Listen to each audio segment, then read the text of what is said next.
Toxic, he's perfectly fine. Yeah. And he be saying some nice, he be saying some true shit sometimes too. Yeah. Off the wall. I mean, I've never seen a crazy Kanye personally, ever. Diplomats, early days. How did that come about? Like you said, you mentioned it early on. Right. What was the objective of that group? Pause.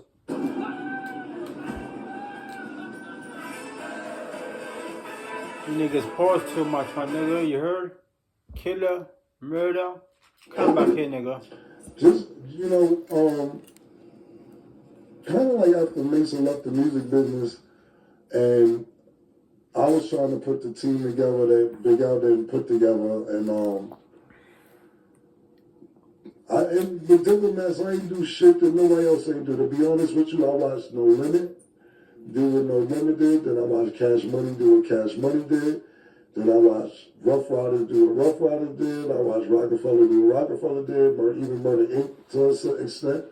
And I like niggas like movements, because when you got a movement, you can argue within the movement if it's all about the same shit. Like, niggas will be like, yo, I like Juvie better than Lil Wayne.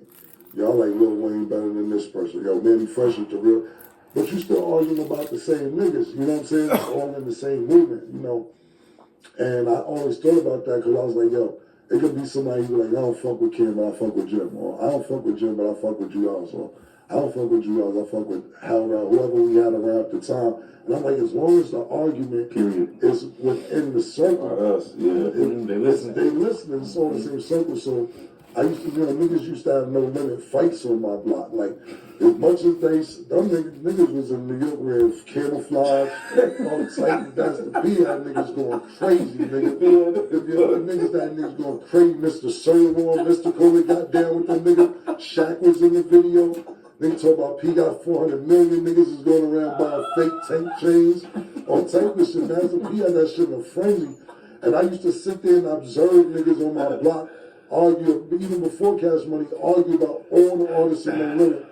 And then Master P, if you look, it wasn't no internet and all that shit, but it seemed like he had 17 artists come out every week. Like, yo, who is these niggas, man? And that's crazy. We're from a New York nigga. We from the South. We see it in real time. Yeah, exactly. Yeah, you know what I'm saying? So, yo, that shit was just amazing to see how many artists this nigga kept just putting out. Like I told you, like, I remember clearly niggas was talking about, Silk the Shock and he's the best nigga. And my man wanted to fight because nobody knew who Mr. Servo was. And the niggas was like, yo, y'all niggas tripping. Y'all niggas don't know Mr. Servo. Y'all violating the whole No Limit.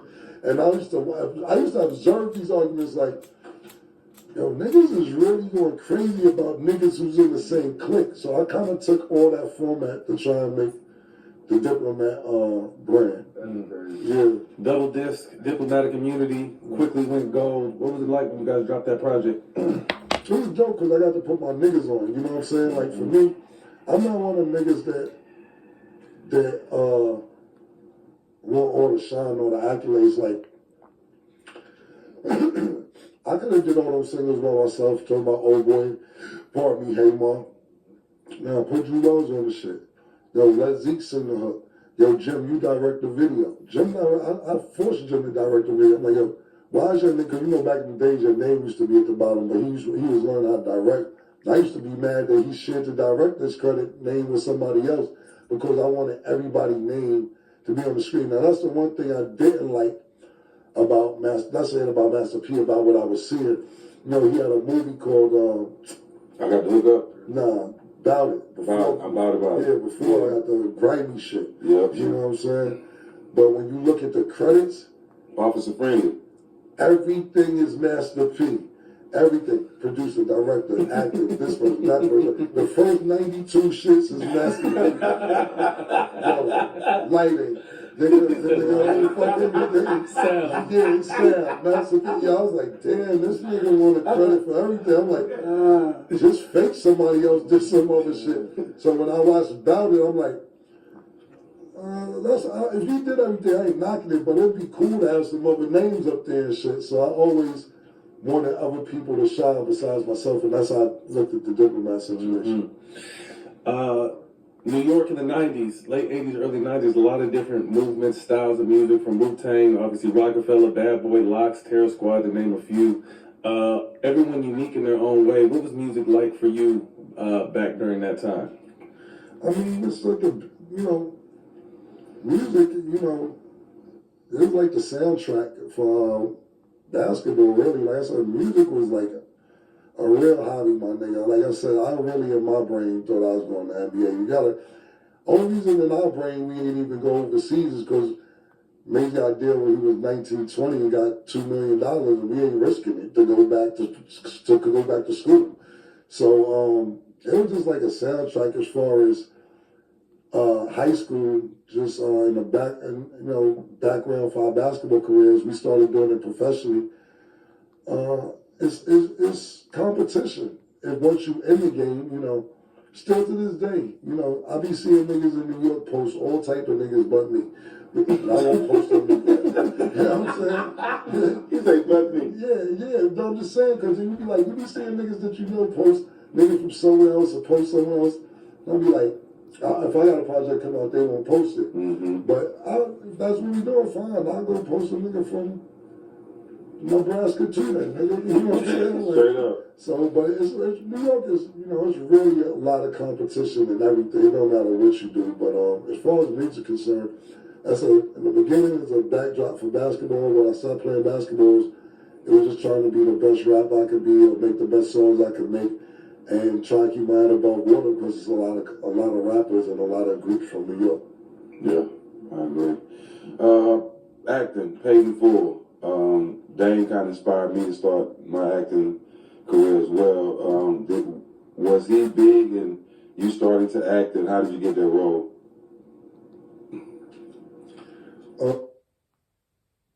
Real good question, my nigga. That's a real good question.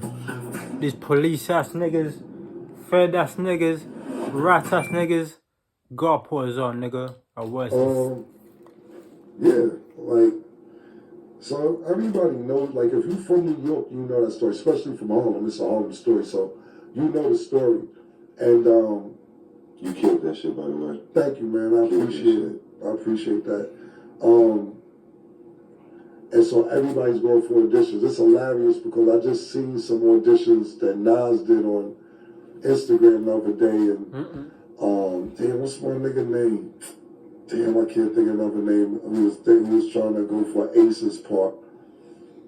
I'm so mad. He's a rapper, man. That nigga's nice too. I'm pissed off. I can't think of the nigga name because he's dope. He don't act. Most Def. Most Def was auditioning for Ace's role. I just seen their audition tape. I wish I could. I gotta find my audition tape. Whoever has that, but. Everybody was auditioning for it. I knew the role. I mean, I knew the character because everybody outside the movie, I'm from Harlem, everybody knows the story. Mm-hmm. And when they gave me the opportunity to come audition, and when I auditioned, It shit seemed too natural. Yeah, it did, bro. Nah, because I know it, but it was funny because I brought me and Jim is in the house practicing lines, and I'm like, should I bring a real gun? Because there's a part you got to pull a gun out on. Then Jim said, yeah, do that. So, yeah, do that. Word the mother, so I go down there, do those. When you do an audition, you read it with somebody, then there's 3 people behind the desk, and they have the cameras on, so I'm doing it, and I'm acting now. Shut the fuck up. They like, hey, everybody calm the fuck down. What's going on? I'm like, I need this part, my nigga. And Dave said, relax, kid. You have to relax. So I said, hey, there's the clips over here. I ain't gonna shoot nobody. And he said, yo, I think I'm gonna get you the part after that. So, right. So yeah, I ended up doing the movie. Charles Stone directed the movie. We shot 80% of that movie shot in Canada. So when we're shooting the movie,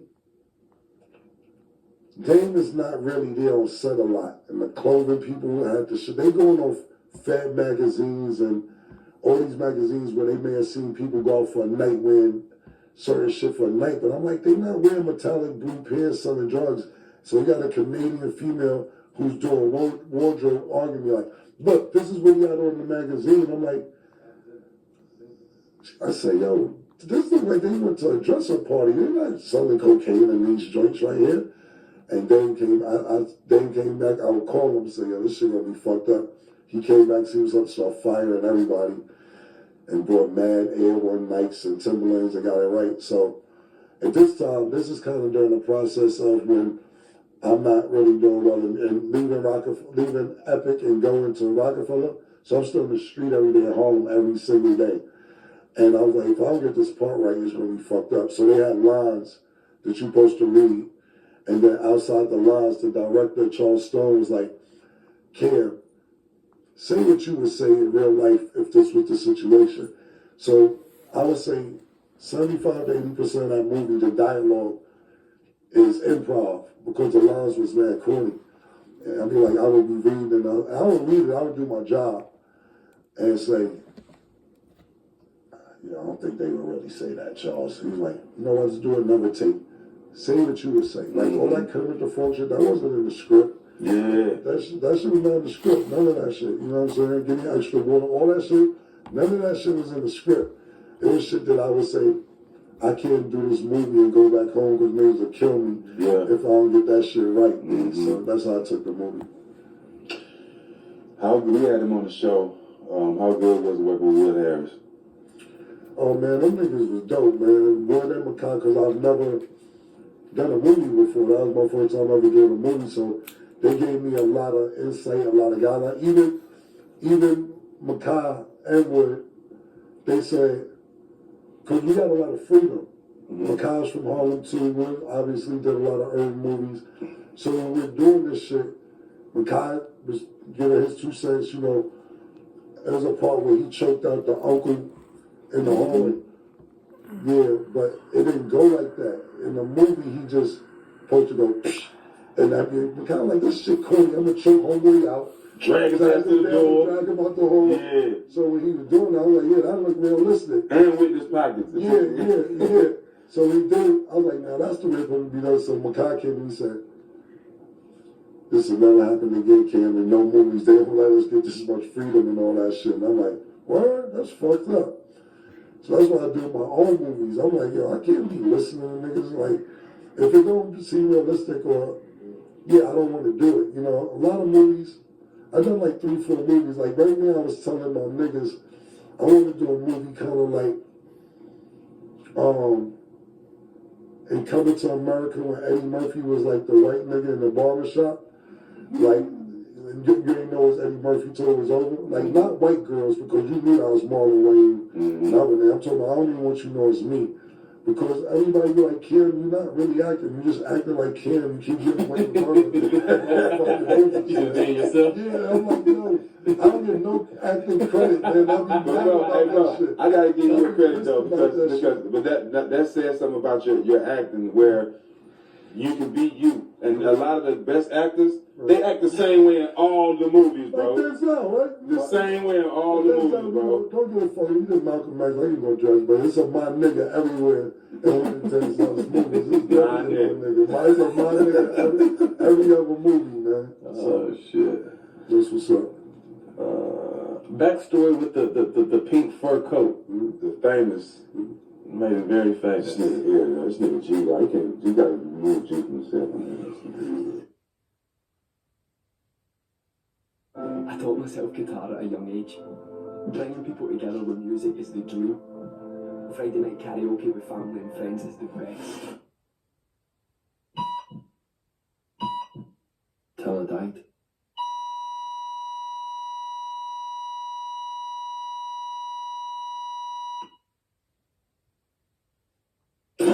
It's so hard for me to win. There's really no way I win. I'm trying to make up a hat or something. Like being in the bottom part is worth a little bit, but like winning is so tough. Hello everyone, it's James Huskin with Joe Stapleton. Hello, my babies. Welcome once again to the Poker Stars Mystery Cash Challenge. And I've realised that if you have boats in your name, this is the format for you. Botez crushed last year and No, thank you. Come on, kill a comeback, nigga. You know what it is, nigga. For real. My nigga. Crunching on chips and gotta remove both ears. I'm Rasheed Wallace's joint. Shit's tough, boy. Just talking about them shit's Pat Lover joints. You threw me off. Pink coats. Pink coat. Yo, so we used to go to Fashion Week and you know, everybody do that shit now, the Met Gala and all types of Dame was in that shit for years, doing all that shit, fashion for years and years and years. And I knew that I was trying to do something to stand out. And I'm like, back then, like I said, it wasn't like internet and none of that shit. Dame big thing was like, we gotta make page 6. If you made page 6 in the Post, that means you was there with Leonardo DiCaprio, Donald Trump, whoever, all the most famous people made page 6 at a Post. And I'm like, what the fuck am I gonna do to make page 6? So Harlem, they had this store called Harlem Signature. They had all the fly shit in there, and I was like, yeah, this is it. I seen that shit. They had the headband, I had the pink motherfucking flip phone. I said, yeah, I'm making page 6 tomorrow, nigga. And that's really the moral of the story. And that shit kind of took a life of its own. And, you know, people be like, yo, kid, bring the pink coat, bring the pink coat. Like, it's like, I be on some asshole time pause. Like, they wanted me to bring the pink coat.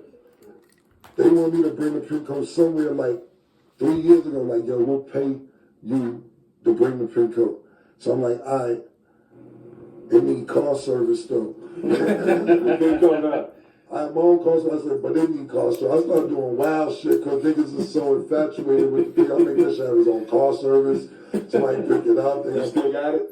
I got one of them, but I don't have the main one. I just got, you know, I don't want to say, yeah, I'll let the person talk about it, but I just got rid of the main one. I always had a backup, but the main one is going. I still have to stud double. That's one of the. Y'all not keep it for rappers. A lot of rappers didn't use that style for a video and on Halloween. Right? No, every kids, everybody dressed like Halloween. Babies on grandmothers. I get tagged in on tape. Nah, I get tagged in on tape of shit every single Halloween about that pink coat. Like, they had a little baby wrapped in cotton candy, I think the shit was. Trying to look like the pink coat and all that shit. Looked like cotton candy to me. I don't know what the shit was. Recently, there's been some back and forth, not necessarily the Melissa Ford shit, but the shit with Joe. You posted